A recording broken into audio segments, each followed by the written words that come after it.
if you're not spending any money to advertise, your business isn't consistently growing.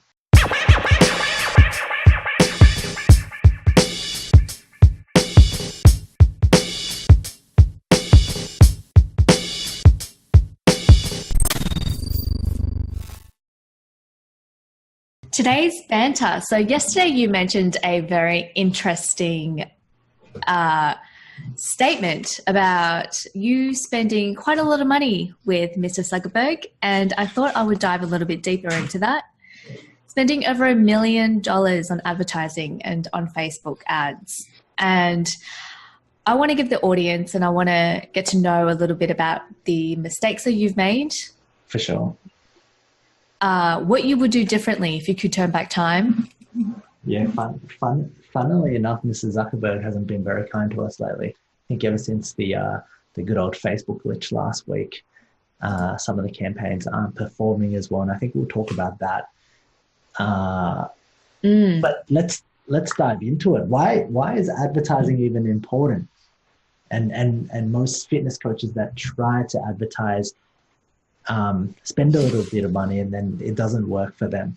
And yet, I think we talked about this on episode number 3, which was if you're not spending any money to advertise, your business isn't consistently growing.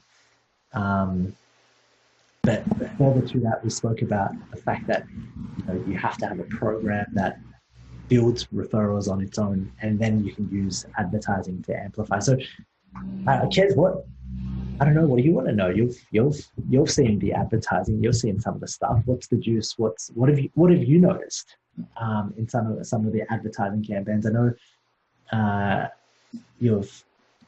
over the last 6 months you've had a good deep dive into Facebook, and before that, it wasn't any interest to you because I would be looking at my ads account on my phone, scrolling, going, okay, this is going really well. This is taking off. I'd show you. You had no interest in it. How has that changed for you, though?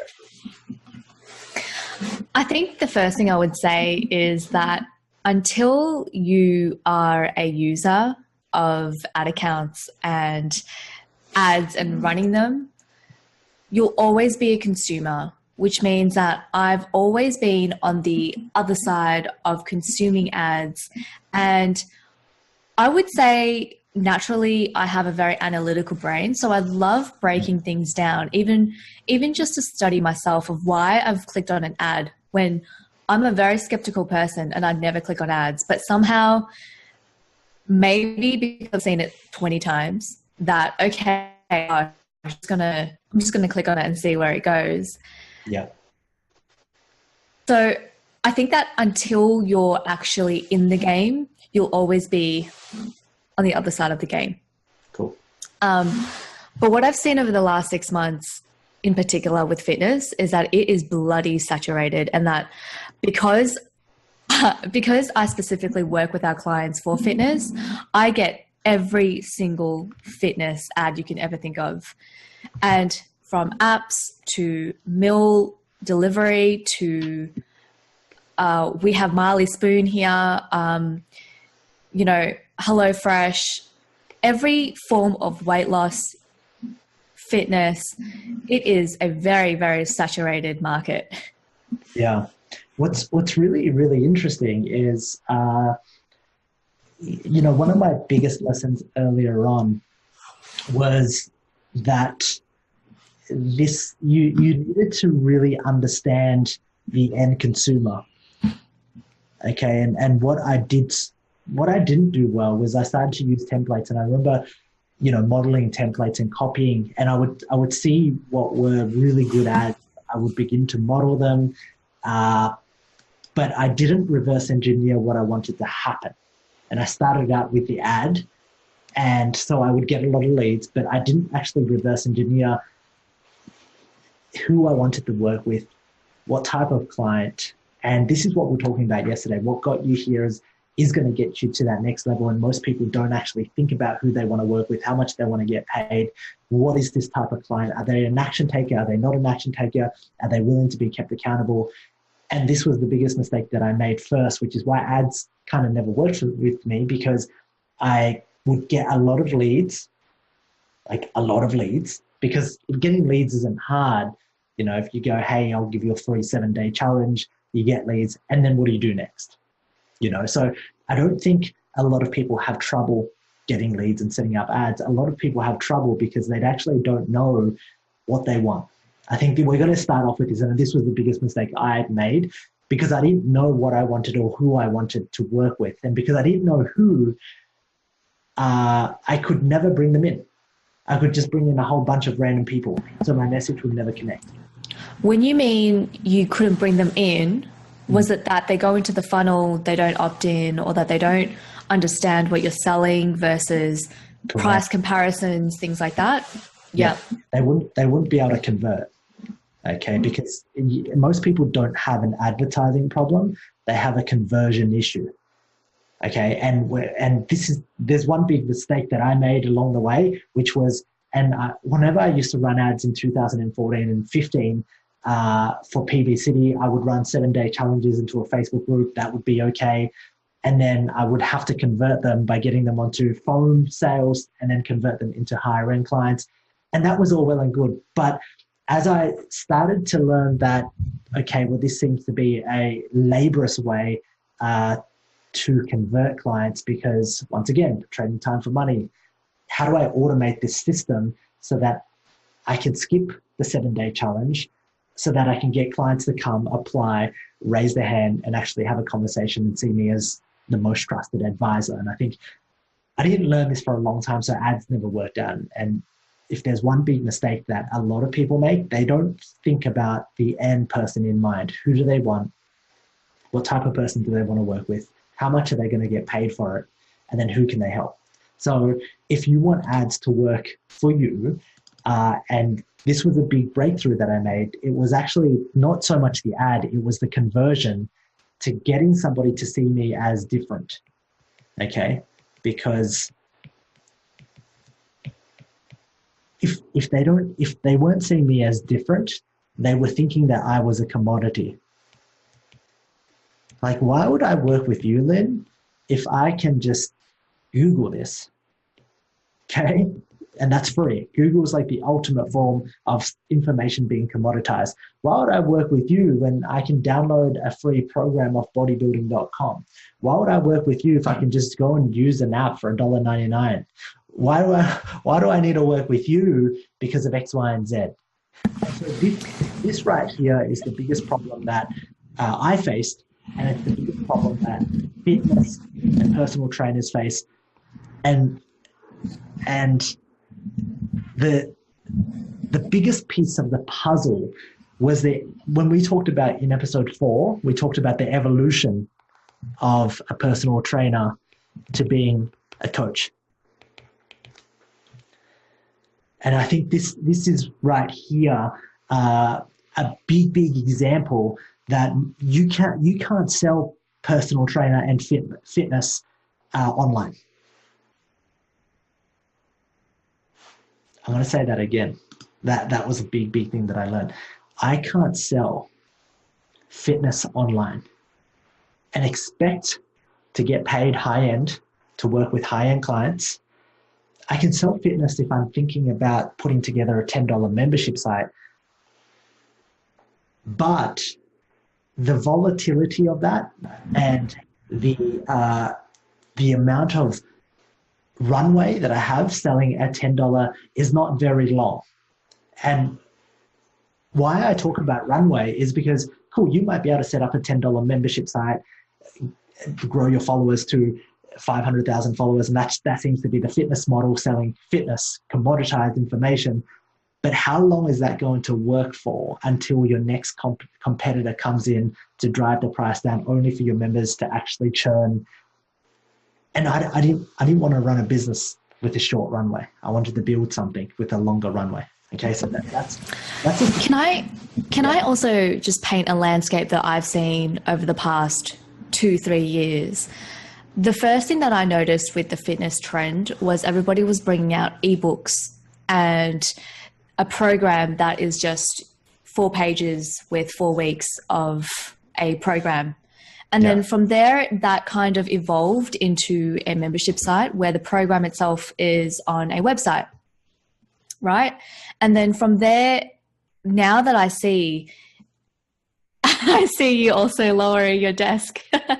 Now what I see is this whole membership information with more of a continuity business model structure. But essentially, that's not an evolution of anything else except for the program itself, but trying to remodel that into trying to get you more money. Yeah. Yeah. And I'm going to add to that because you're completely right, Kerry.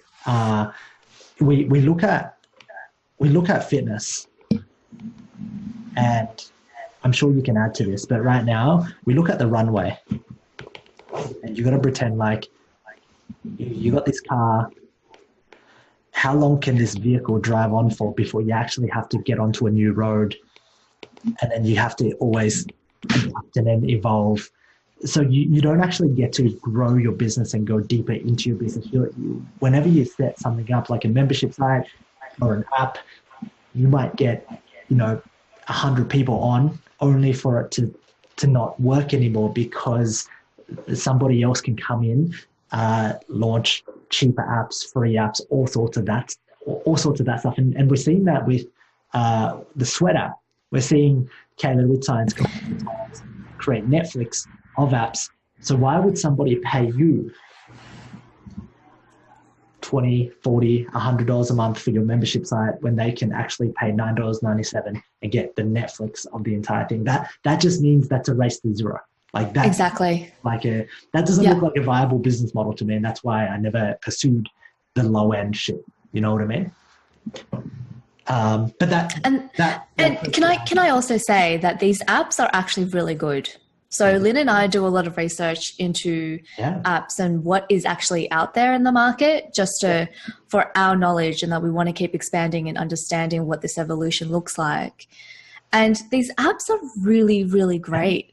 Because you've got people spending $600,000-$700,000 on these apps and then trying to create Netflix. So as a fitness coach, you then have to ask yourself, right, am I number one going to be able to create better content than these apps and these people like Kayla Ritzien's who are collating all of these fitness models into one Netflix, and they're adding in such better features, such better graphics, such better information than what you currently have to offer.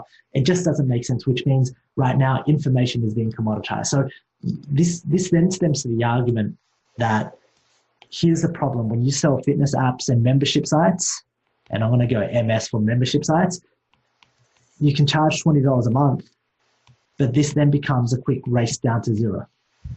Okay. And why I don't like this as well is assuming that you get 100 members, which is really quite difficult to get, you're making $2,000 a month recurring. Then you've got all your expenses. And then here in this model, you don't have any money to invest in ads. You can't. The profit margins aren't there. Well, the first thing is how are you even going to get someone into your membership site? Yeah. What is that strategy, right? And that needs to be less than $20. Correct. It needs to be less than $20 a month. So if you give Facebook $20, most people can get 4 leads. That's not a member. That's not a client. That's not somebody to pay them. Most people can get 4 leads, which means it's a model that doesn't work. If you're going to be the cheapest, you can't compete being the cheapest because these big influencers will commoditize the marketplace, and they'll create a better product and they'll do it for cheaper than you. So that's a race down to zero. And I think, when it comes to the business model, it seems to be such a popular one because I know when I first started out, I created the Alpha Project for PV City. It's a WordPress site. It was cool. And I charged $20 a month. I did that. And the reasons why I did that was because I didn't have self-esteem in myself. Now that wasn't scalable at all. And the reasons why I created that low-end membership site was for all the people that couldn't afford my higher premium model. I said, awesome. Well, for $20 a month, you get to continue on. And it was a downsell. And that would recoup some of the costs made on advertising, not all, It recoups some of the costs. Okay, so we use this high-end model because the more you can charge, what can you do if you charge $1,000 plus, $2,000, $10,000? What could you do? Well, your client would pay more attention. You could build better resources and better systems and processes and hire better coaches. You could use more money out of that profit to market your message, to pull in more of those clients. And we talk about this high-end coaching, but what most coaches don't understand is that they can sell high-end, but do they know how to deliver on high-end? I think I'm sure we'll have another conversation on that. Yeah, that just goes down the rabbit hole, doesn't it? We're going to go down it. And I know we're supposed to talk about advertising today, but before we even talk about advertising, there's no point advertising to a wrong business model. Like, if you have a low-end program, you will not be able to use advertising, right, to be able to help you grow and scale. It just won't work. So the first thing is you need to pick your business model. And the business model that we decided to use inside of the 1% is high-end coaching. High accountability, high results, high support, high touch points, but also leveraged as well. So once you have that, and that's kind of, because for so long, I didn't understand this. I didn't understand high-end. I didn't understand how to talk to high-end clients. I didn't understand how to get high-end buyers and high-end clients and high-end customers, because I was bringing in low-end people. And I think the number one advertising mistake that you make and I made was understanding that my business model was broken. That was the first thing. Then we moved back and because Kerry, like, you're just then asking me, what is the key to business, right? What is the key to business? And so I'll dive in with these drawings. But, I want to go back to this drawing here, and I talk about, well, if you're going to sell high end and you're not a commodity, and let's just assume that we have the business model right, then you can think about who you want to, like, who is this client? Who is this client? And what are they struggling with? Who is this client? What are they struggling with? And how can you help? And that's your ad. Inside of your ad, if you want to get this client, you need to ask them what is the biggest problem that they face specifically. The more specific you can get, the better your ad will perform at bringing in this type of person. The second biggest mistake that I made was looking at this metric, lead cost. And this is a brain fuck. And you might be wondering, well, then what do you mean? Lead cost doesn't actually mean anything. Okay, I want to know cost per acquisition. How much does it cost me in total to be able to pull this client out? I'm not interested in lead cost. Okay. The reasons why I'm not interested in lead cost is because what can happen, Kerry, is I can put out a really easy ad, a 7-day challenge, free challenge, and I can get a whole bunch of mums in, but they weren't my ideal client. And so when it comes to converting a client, this person's not going to resonate with my message. This person's not going to resonate with me. And so as a result, I can't go deep enough to talk to that particular person. When someone comes to us and they say that I have a problem getting leads, what is your first thought that comes to your mind? That's not really the problem. The problem is here's the real problem. You have a problem getting clients to chase you. You have a problem getting clients to pay you what you're worth. You have a problem building a waiting list of people ready to buy from you. That's the problems that you have. And the quality of questions that you ask will determine the quality of the answer that you get. And when people come and they go, well, Lynn, I've got a lead issue. It's like, you don't have a lead issue. You have a problem, which people don't actually want to buy stuff from you, and they think that you're too expensive. So the answer is, or the question that you should ask is this: how do I get clients of my prospects to pay me what I'm worth, to pay me and pay, how do I get them to pay me what I'm worth? And how do I get hundreds of them to line up to buy from me? And that's the question that everybody should be solving, but very few people actually solve. So they go, well, Lynn, how do I get leads with Facebook ads? And I go, awesome, turn on an ad, put it up an image, write copy, turn it on, and you'll get leads. And then they just look all puzzled. And I think it's the same thing that I asked myself back in the days too. I said, well, how do I get leads? And then I got leads. And then then my inbox is filling up with leads, like hundreds of leads every single. And I go, what do I do with them? And for most people, they call up these leads and they're completely cold, and it's just a grind. It's just a grind. So can I paint a picture for you to ask you a question? So I'm putting myself in the mind of someone with that question to you, and they say, I've put up my ad on Facebook and I still feel like I'm not getting leads because people aren't opting in. People aren't clicking on my ad. What do you say to that? Because the solution that you've given me is put up an ad, you'll get leads. Yeah, for sure. Good, really, really good point. I think fundamentally first, if you don't know who your ideal client is and you're not able to reverse engineer this process, it then becomes difficult for you to get this type of client. So I think that's step number one. Step number two is if your ad's not converting, it's because your offer sucks. Okay. So if we look at an ad and we go offer, I want you to think about this offer.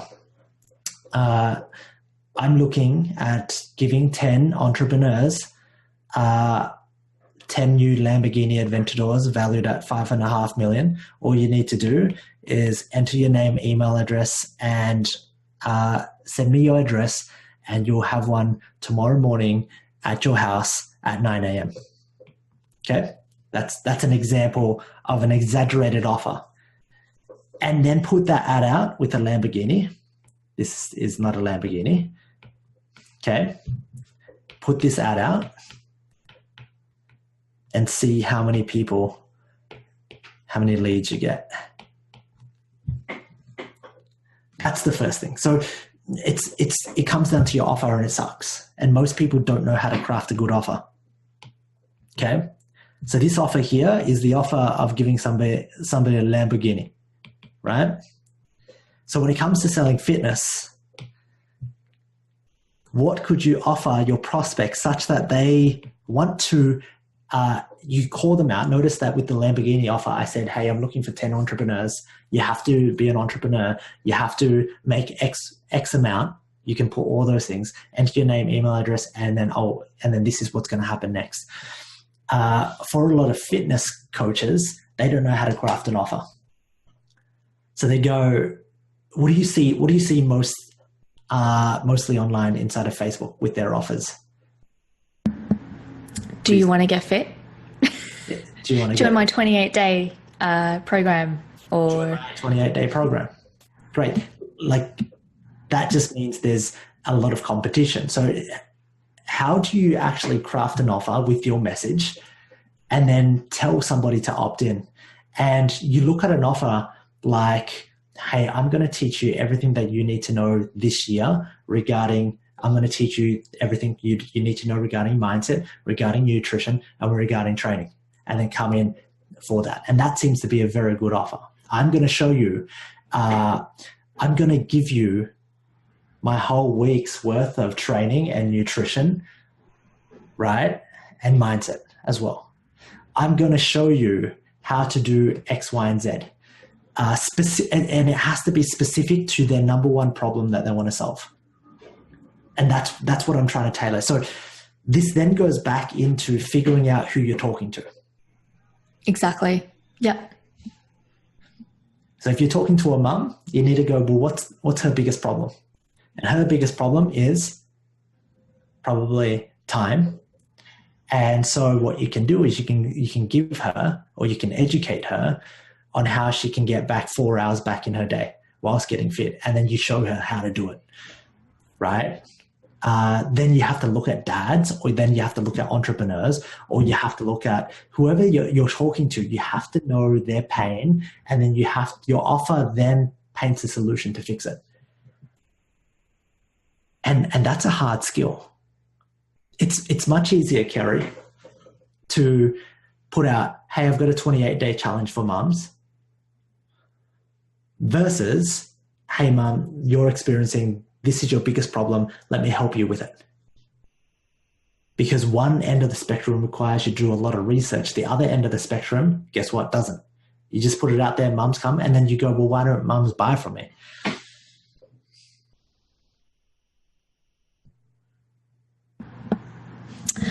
I think the thing is that what I hear firstly when we talk about niches and when I have discussions about who do you want to coach and why, the first thing is that I think what happens is, because your world is health and fitness, you believe that the first problem with your clients is also health and fitness.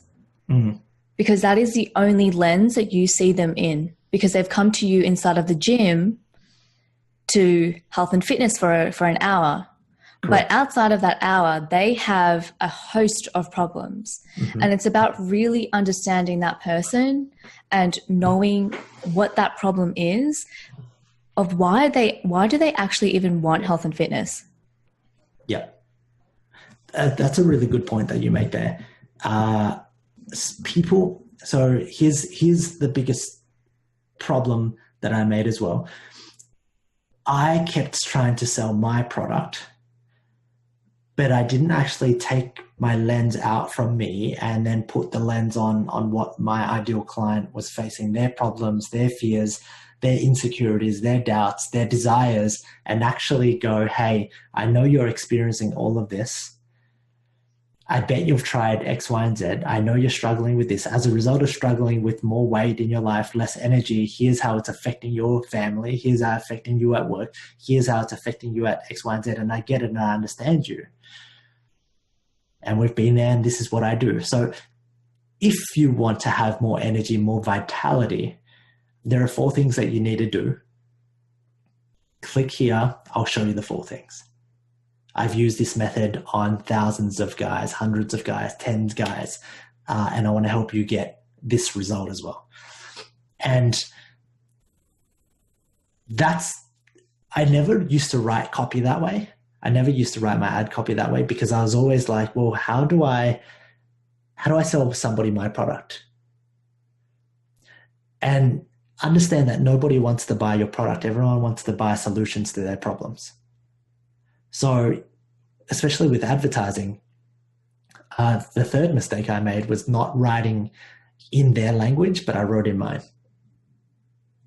And so if you can see the world through their lens, and you can write in their view, then you're going to get a lot more connection. You're going to build a lot more trust, and you're going to pull in the right people. Do you believe that type of person, because you obviously relate the most to yourself, would you say that person is yourself? For sure. And for a lot of people, for a lot of fitness coaches, you generally help yourself 2 to 3 years back. And that becomes easy. But I know, like, a client of ours, Dan Suckling, coaches mums, and he's got a really strong story as to why he coaches mums. And you don't necessarily have to coach yourself, but if you do go into another field or another niche, then you have to be able to identify all of their problems and be a problem solver for them. And how you write ads is you have to problem solve for them. Not write an ad, not put out an offer, problem solve. Hey, I know you're experiencing this. I know you're experiencing this problem. I know you experience this. As a result, tell them what this problem and link it up to the pain. Less about me, more about them. Correct. It's got nothing to do with you. The saying goes, like, especially when it comes to advertising and conversion, the saying goes, if you help everybody get what they want, you'll get what you want. And that holds so true. So in order to help people get to where they want, you need to understand where they are. And most coaches don't know how to articulate that and market that to grab their ideal client, because once again, you're a PT and you've always been in the gym, you've had clients handed to you.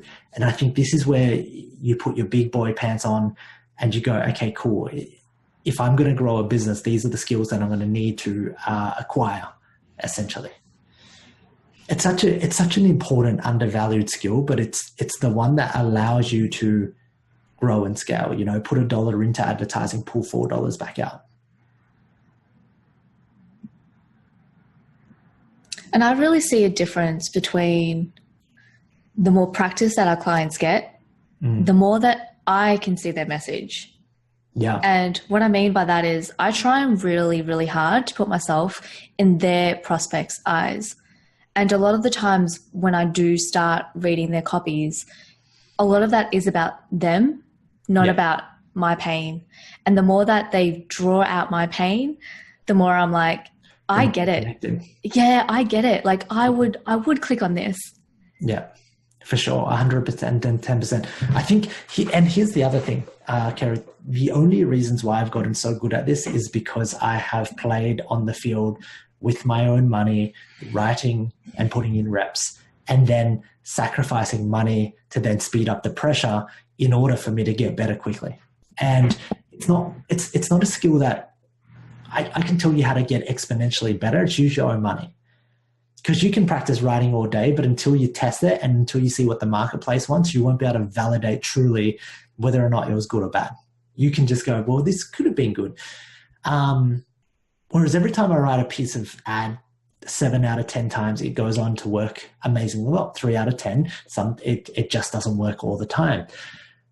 But it's kind of like if you spent $10,000 to allow yourself to learn, it's the best education that you can get for your business to grow. Like the $1 million that it's been able to give me to be able to write and articulate and understand the marketplace, it's worth tens of millions to our company, right? It's the best, and I will always have that skill for life. And that skill is going to get sharper and sharper and sharper. And I think when it comes to advertising, most fitness coaches won't go out there, and when things don't work, they stop. And they spend too little, and they don't actually go off and do the reps again and again and again. I want to, just to end this, I want to also tell the clients that to give you guys a bit of backstage knowledge, he really does practice every single day writing ads. And he goes into his room after dinner, spends about an hour, headphones in, quietness, has to be silence. He writes. And even to this day, this is what you do. So it is putting in the reps, and there is no hack, no practice, no hack that can make you skip over the practice of doing it. It's about doing it. It's one of the most valuable skills that you can learn to be able to write copy and advertising and ads, to be able to pull in the right prospects and then understand how to convert them into clients. And if you actually focus on the skill, you'll never ever go hungry again. You can write your own paychecks. And that's why I've never outsourced it, because I've tried about 25 times, but nobody's going to understand your market better than you. And that's the biggest issue, because when you write advertising, when you're doing Facebook ads, you're competing against everybody else. And so if you don't stand head and shoulders above everybody else, then you're not going to get that attention. And if you don't get that attention, you have no chance to convert interest to desire. But yeah, I really, really think it's an important skill that people need to, because they'll go, how do I do it? And I to be honest, you do it.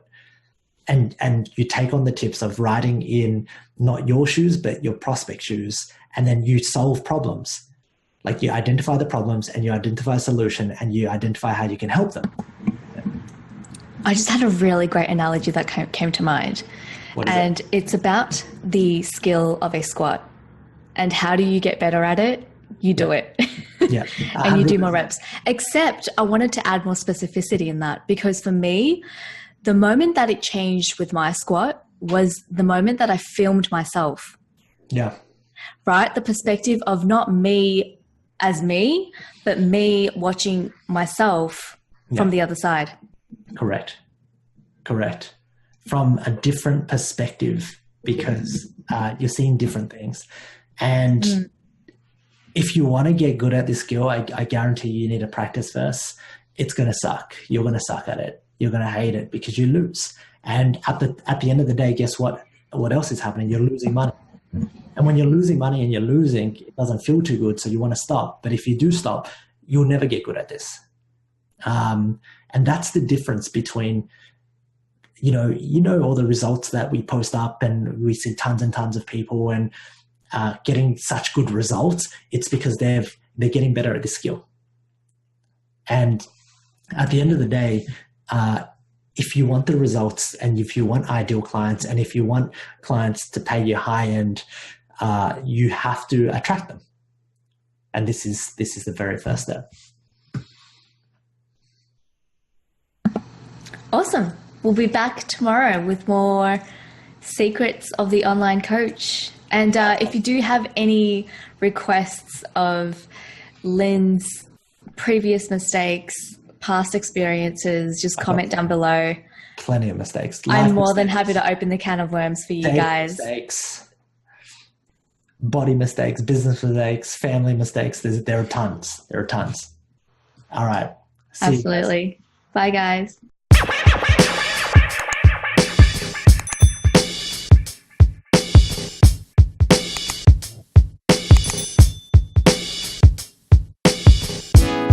Yesterday wasn't easy. I had to say goodbye to my best friend. Got to the end